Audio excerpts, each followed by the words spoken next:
All right, I got another little Bible I'm going to show you guys. I did a liner change on this Bible. This is a 1999 side column reference, NASB.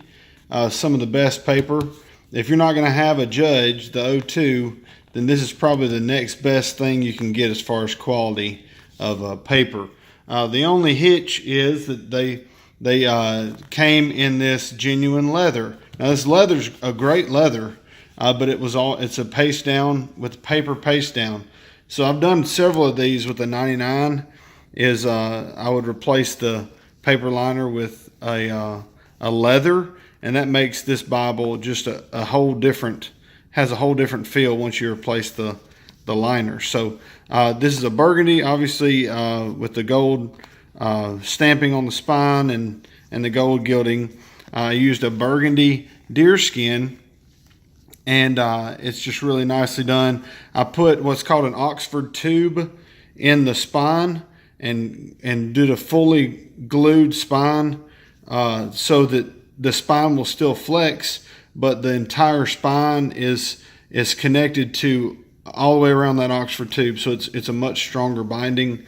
Anyhow, it's hard to explain without holding it up and showing you. But this is a burgundy deerskin I've used several times. It's just a slight different shade of burgundy than the cover, but it doesn't clash with it. It looks pretty good with it. And the burgundy end sheets I chose are about the same as the leather, and it has the factory end sheets, which is a little darker burgundy. But they all go pretty well together. I did 3 black ribbons. A little extra longer cut. This is for a brother of mine. This will be his main preaching Bible. You can kind of see the tube through there, the space between the headband and cover. All of that is glued. It's looking down through a tube though. So this whole block is glued in, front to back. The sides are all glued in together, and it's really secure. Let me just show you this paper. The 99 is a very dark printing of the side column reference, and you have just a touch more ghosting than you do in the 2002 edition. The 2002 edition is the French mill paper with much less ghosting than any other Bible paper, unless you get something insane like a 65 GSM with the Preacher's Bible. But this is some of the best paper and printing. It's really dark printing. It's going to be a great preaching Bible for my brother, so I know he's going to enjoy it.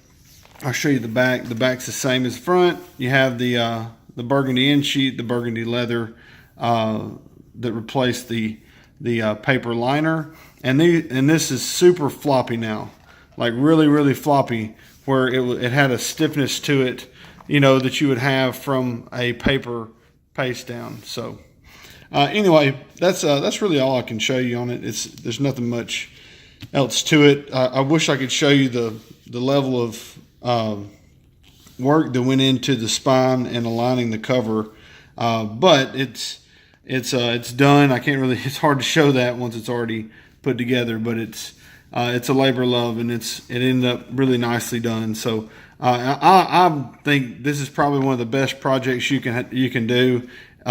Short of rebinding. It's easy. It's an easy do-it-yourself project. You measure, you cut the leather a little longer, take the block out, you put the new liner in, you install the Oxford tube, and you glue it all back together. And it is a beast now. It should be very durable and should last a long time. You can see how floppy this thing is.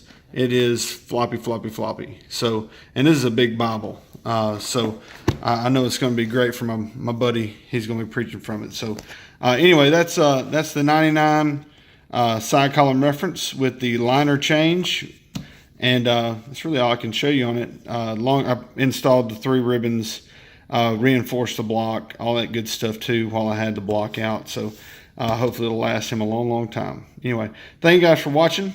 God bless.